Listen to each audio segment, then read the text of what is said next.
Každý, kto ma pozná, tak vie proste, že ja som pizza žrút a Ty v ponuke nemáš pizza Hawaii, ak sa nemýlim, ale v lete, že jahodový špeciál.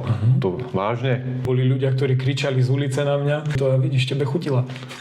My sme zvyknutí na to, že keď zjeme pizzu, tak proste človek je sfúknutý ako balvan. Naša pizza nenafúkne teba.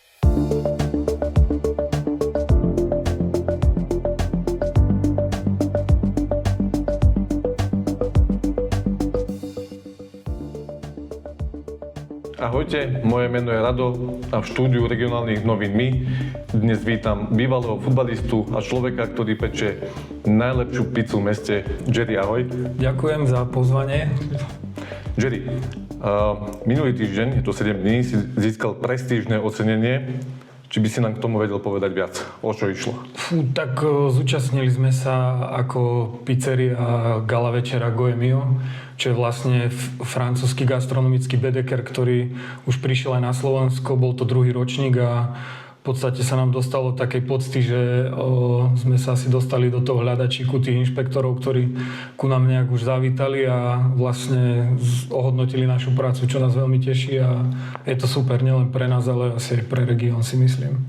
My sme si písali v ten deň a ty si mi potom hovoril, že tebe normálne vybuchol telefón, že ti prišlo asi 400 správ, tak bolo to tak? No, mal som jeden moment v podstate, čo si cez 400 neodpísaných správ, celkom to akože bolo také zaujímavé, lebo v podstate asi 3 dní mi v kuse drnil telefón, že sa nezastavil. No.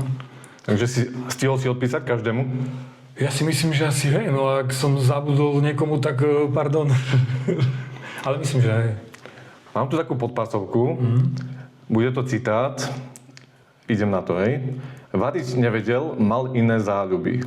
Raz sa snažil urobiť burger, bol to jeho prvý kuchársky výstrel.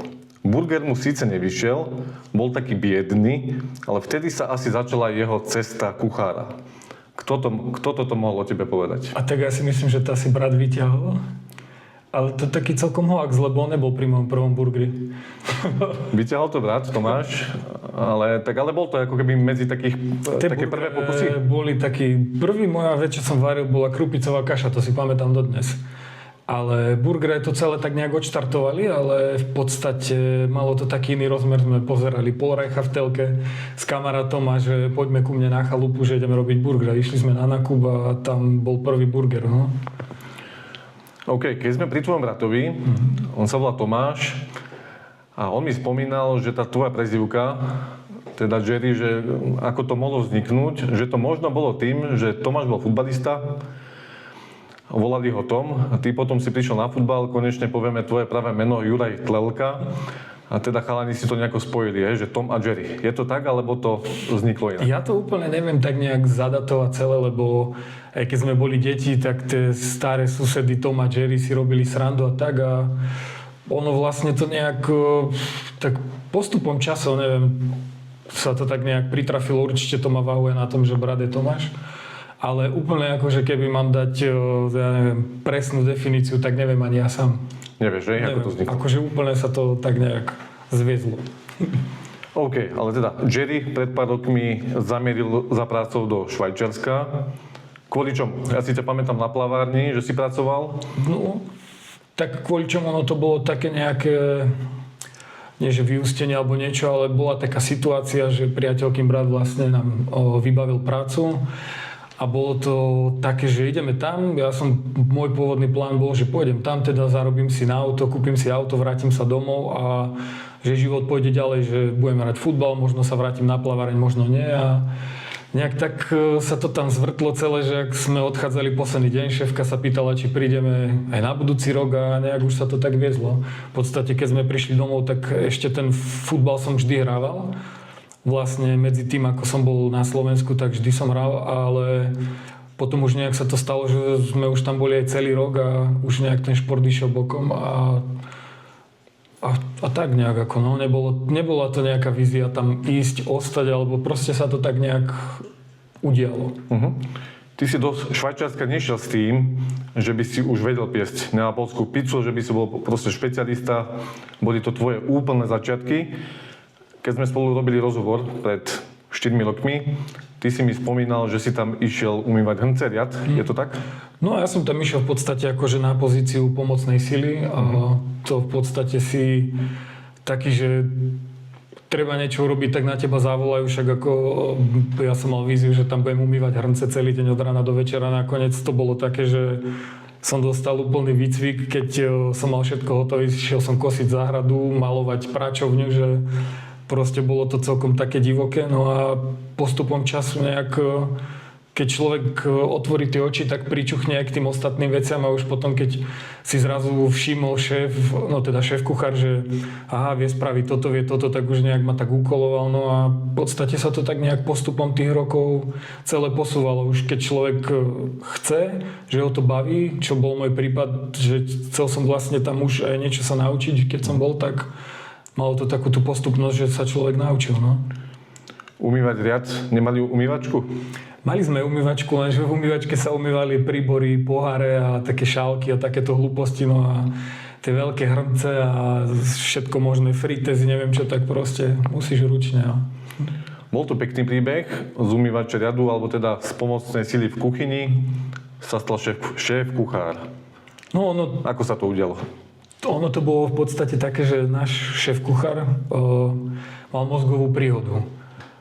Vypadol a vlastne mal ako keby svojho zástupcu a tiež bol Slovák chalanisko a vlastne sme sa tak nejak poposúvali a zrazu sme boli v takom bode, kedy on prestal robiť ten šéf kuchár úplne, lebo bol na marotke.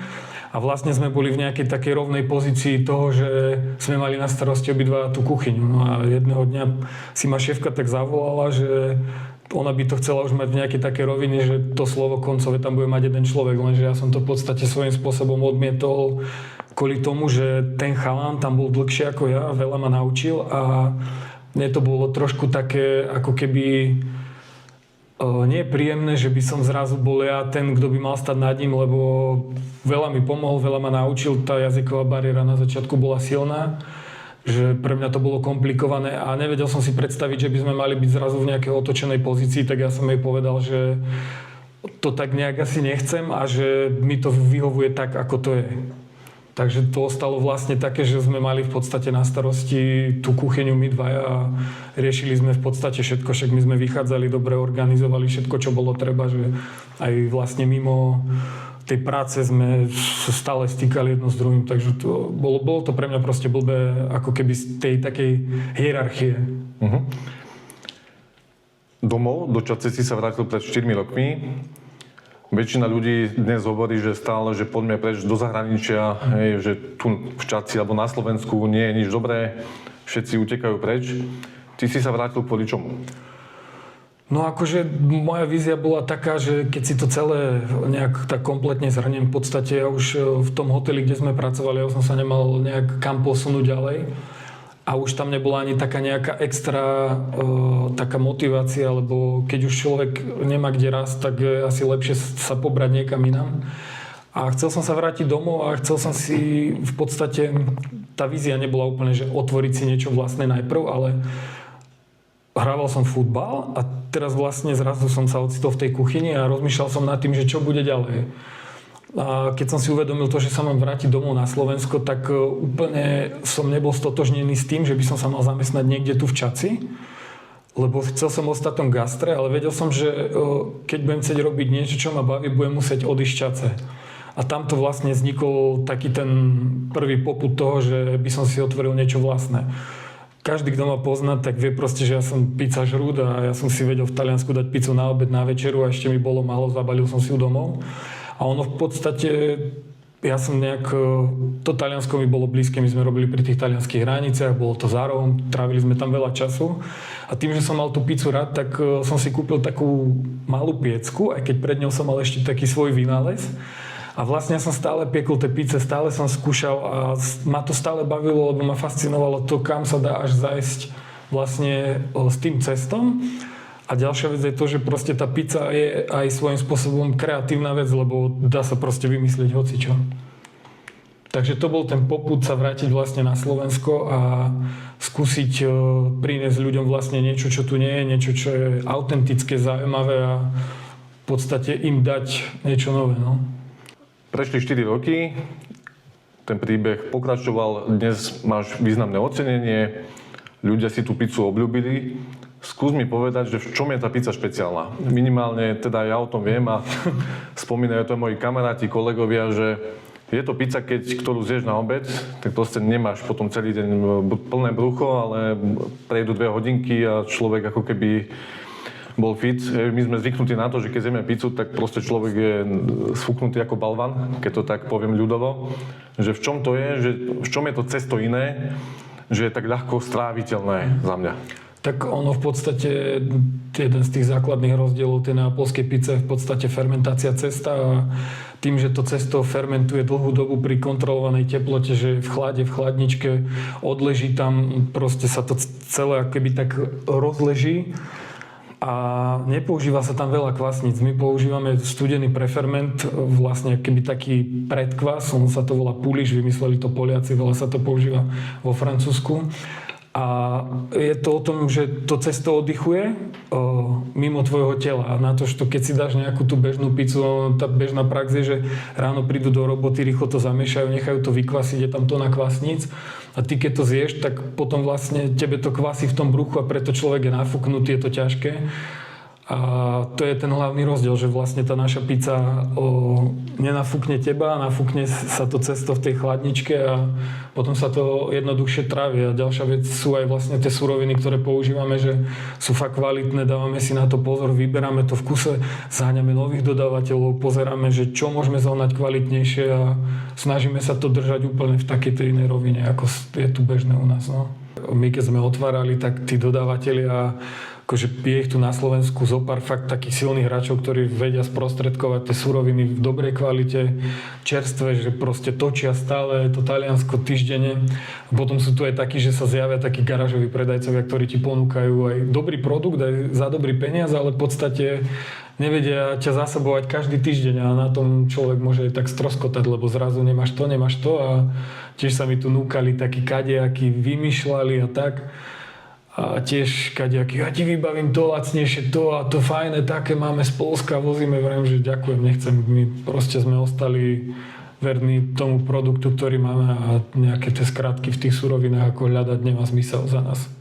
Ja viem, že ty si denne v práci s priateľkou Zuzkou. Už nemáte zo seba nejakú ponorku, alebo si skôr tak viete pomáhať stále?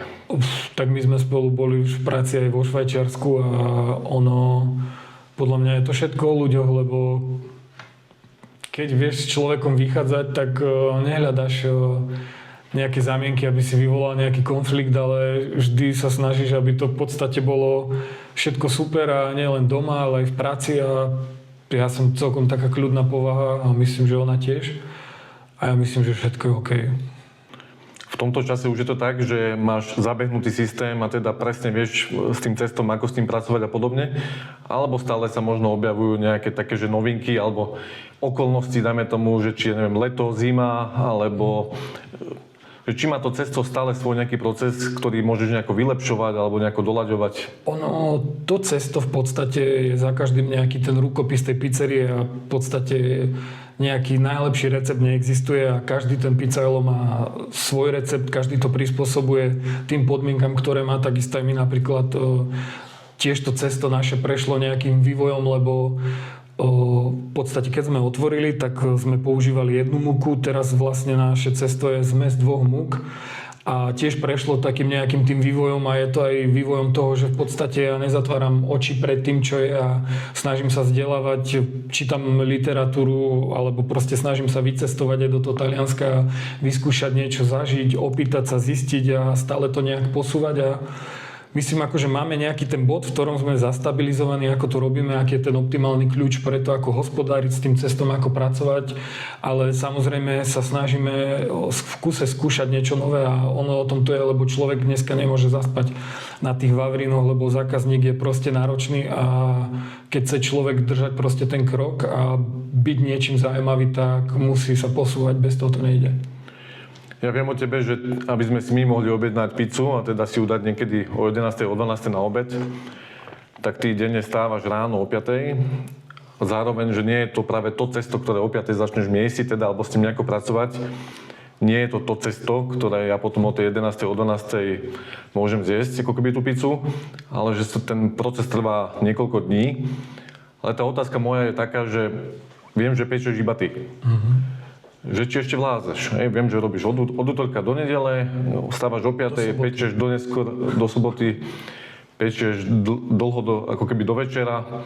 Že či vládzeš ako keby takto deň čo deň, alebo si aj hľadáš nejakú náhradu, kto by teraz vedel zastúpiť a teda nejako že spolupracovať. No, ako teda vládzem zatiaľ, chvála Bohu, že si zaklopem, ako nie je to jednoduché, to kvantum času, kedy človek leží na tých nohách, ale tak v tých nejakých tých hluchých hodinách, že akože sadnem si chvíľu, že dám si tú kávu, vyložím si nohy, čo si pozriem na mobile, nejaké videá zase, čo sa kde si udialo, alebo popozerám nejaké recepty, popozerám nejakých dodávateľov a akože úplne si neviem predstaviť, že pri tej peci by stal niekto iný ako ja, lebo aspoň zatiaľ. My sme v podstate taký, chcem, aby to tak bolo, že malý rodinný podnik, ktorý proste bude mať nejakú tú tradíciu a strašne ma ovplyvnilo aj to Taliansko v tom, keď som videl, ako tie generácie fungujú, že sa to tam odozdáva z generácie na generáciu, že aj keď vidí ten človek, že ako tá rodina tam funguje, že má to také čaro a má to taký zaujímavý príbeh. A to sa mi proste páčilo a chcel by som to tak nejak postaviť, že už keby tam niekto má stať pri tej peci, tak aby to bol proste niekto ideálne z tej rodiny a aby to malo takú nejakú tú kontinuitu toho, čo sa snažím, dajme tomu, vybudovať, aby to malo nejaký odkaz, aby sme proste neboli nejaká pizzeria, ktorá tu prišla na sezónu, ale proste, aby keď prídu tvoje deti na pizzu, aby oco, tu sme chodili ešte, keď sme boli mali a tak, aby to v podstate nebolo ani, že sme nejakí takí sezónni turisti, že chceme tvoriť nejakú tú pridanú hodnotu tej spoločnosti tým, čo robíme v podstate. Predsa len si mi spomínal, že ako keby ten dennodenný rytmus je náročný a teda sa objavili aj nejaké také, že menšie zdravotné problémy. Viem, že si bol predtým futbalista, tam boli nejaké operácie kolena a teraz pri tom pečení, teda ako tam musíš makať deň čo deň, tak boli aj náročnejšie časy. Tak ako si to zvládal? Viem, že aj občas ten spánok nebol ideálny a podobne. Tak ono, hlavne ten začiatok bol celkom divoký, lebo ten dopyt bol extrémny, každý chcel vyskúšať, každý bol zvedavý a v podstate my sme mali aj tú otváraciu dobu postavenú úplne z cesty, ale to bol taký môj výmysel, že sme to mali do neskorých hodín a tým, že vlastne sme nemali ten systém tak vychytaný, ako to máme teraz, tak sme chodevali asi o jednej z práce a ja som okolo 3:30 väčšinou vstával, chodil už naspäť, takže ten spánok nebol ideálny, boli tam tie zdravotné problémy nejaké sú aj teraz. Bol som na magnetickej rezonancii s kolenom, ako operácii 5. sa nevyhnem, ale kým to ešte je také, že ma to nelimituje úplne, tak ešte počkám, uvidím, že nájdeme nejaký kľúč v tom, kedy pôjdem zase pod skalpel. Ty v ponuke nemáš pizza Hawaii, ak sa nemýlim. Ale v lete, že jahodový špeciál. To vážne? No, bola to jedna z tých prvých špeciálov našich a v podstate chceli sme to vyskúšať, že ako budú tí ľudia na to reagovať, lebo veľa ľudí sa pýtalo na to. Ja som aj teraz zase už testoval nejaké nové sladké špeciály, ale tá jahoda bola v sezóne, bola dozretá, boli sladké, dalo sa s tým v podstate akoby špekulovať. Vymysleli sme nejaký ten vizuál, ako by sme chceli, aby to vyzeralo, nejaký ten chuťový profil tomu, spravili sme to a vidíš, tebe chutila. Chutila? Ľudia pochvaľovali? Ľudia si to celkom chválili, ale bolo to dosť špecifické, lebo väčšina ľudí vravela, že ty brďo, sladká pizza, že to si na budúce dáme. Lenže tie špeciály, ktoré sa viažú k nejakej tej sezónnej surovine, netrvajú väčšine. A v podstate niektorí doplatili na to, že už ho nestihli, lebo sme ho nemali. Ale akože ohlas tam bol dobrý, lebo boli ľudia, ktorí sa na ňu vracali, boli ľudia, ktorí kričali z ulice na mňa. Akože pohode, ja si myslím, že prečo nie? Ktorá pizza je najobľúbenejšia? Tak ako, keď to celkovo zhrniem, tak je to Diavola a Margarita, to sú také. Ja som za to rád, lebo sú to v podstate moje obľúbené pizze. Tá margarita ukáže tú tvár tej pizzerie, lebo pokiaľ nevieš spraviť dobrú margaritu, tak sa doma. No. To je také staré zlaté porekadlo podľa mňa tých pizzeristov, že kým nevieš dobrú margaritu, tak proste nevyskakuj. No. Dávali sme ráno status, kde sme vyzvali našich čitateľov, nech pošlú nejaké otázky, ktoré ich zaujímajú, tak bolo tam, že kedy budú morské plody. Boli 2 týždne dozadu, no. Mali sme tam krevetovú pizzu a celkom tiež mala dobrý ohlas, aj v podstate sa takmer vypredala, ostali tam možno 2 porcie, tak som si na druhý deň spravil špagety s krevetami. Ešte raz sa vrátim k tomu tvojmu prestížnemu oceneniu. Tam sa spomínalo aj to, že pečiete z kvalitných surovín. Ja od teba viem, keď som raz bol u teba v pizzerii, že si mi spomínal, že už si tam mal aj ako keby predajcov, ktorí ti ponúkali ako keby suroviny, ktoré sú podobné ako keby tým talianským. Že sú za peniaze oveľa menšie, ako keby za polovicu a ty si vždy hovoril, že ty to nechceš takto klamať, že chceš variť ako keby z tých kvalitných surovín. Takže je to tak, že občas prídu aj takéto ponuky, teda, že tu máte niečo a teda dá sa to robiť aj za menší peniaz. Možno ten zákazník by to nezistil hneď, ale časom by asi na to prišiel. Akože sú tí ľudia, chodia stále, že skúšajú, že vieme vám predať toto. Ale nikdy to nebola taká, ako keby naša vízia ísť nejakými tými skratkami alebo niečo proste fejkovať, ak to tak mám nazvať. A v dnešnej dobe už ten zákazník proste nie je hlúpy a on to vycíti a v podstate kaziť si nejaké meno alebo tú reputáciu, ktorú si budujeme, by bolo úplne nezmyselné a taktiež by sme sa s tým nestotožňovali proste pchať veci, akože za mňa je to celkom mimo. Aj keď ako veľa tých reštaurácií tak funguje, lebo snažia sa tie vstupy mať nižšie, aby na tom viacej zarobili, ale toto ja by som radšej zavrel. Pre mňa to nie je cesta.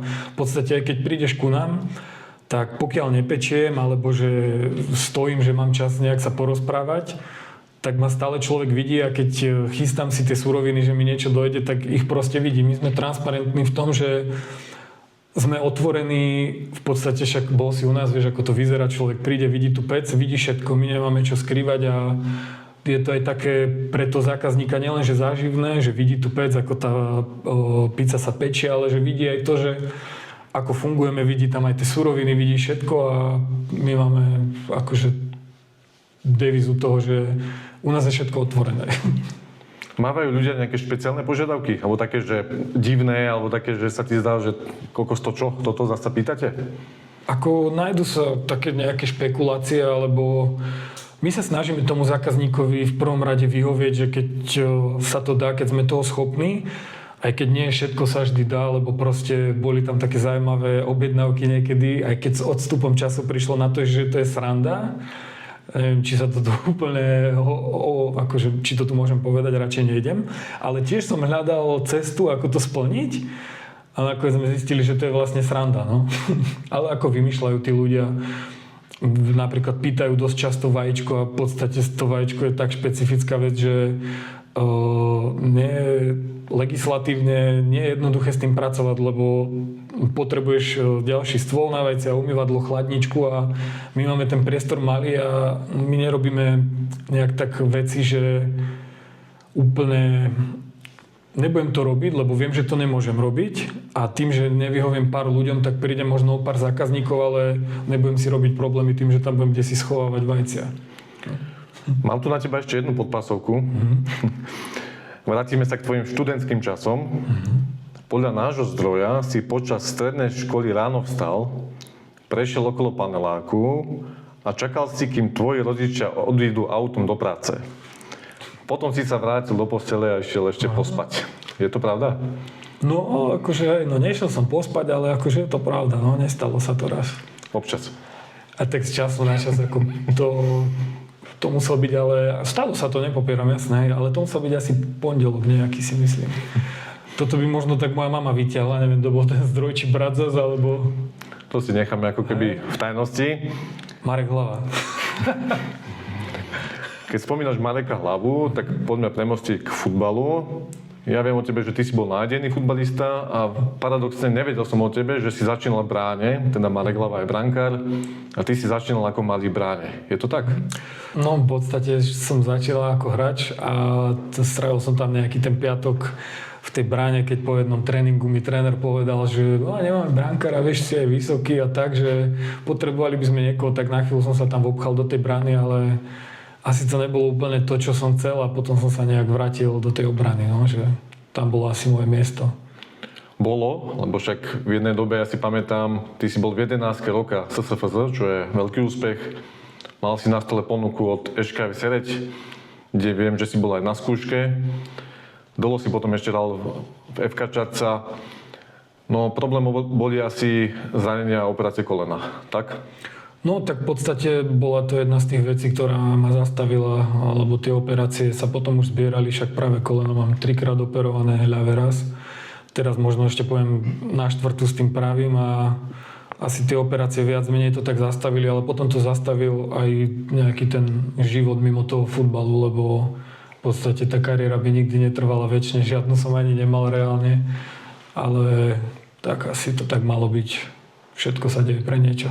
Sleduješ aktuálne dianie FK Čadca? Idú na postup chalani? No, sledujem teraz aj to prvé kolo, hrali v Zubrohlavej, tak bola to nedeľa, sme tam vycestovali sa pozrieť na futbal a vždy, keď si nájdem ten čas, v podstate sa snažím tam ísť pozrieť, lebo stále ma to zaujíma. Stále som nezavesil tie kopačky na kliet, aj keď už nikdy nebudem hrať, ale Čadcu som vždy mal rád, vyrastal som tu a v podstate ja som taký lokálny patriot, že tá Čadca mi vždy bola blízka, vždy bude blízka a vždy ma to bude zaujímať, v podstate to dianie. Ďakujem za rozhovor a verím, že sa uvidíme aj na budúce. No ja ďakujem za pozvanie a tak možno příště.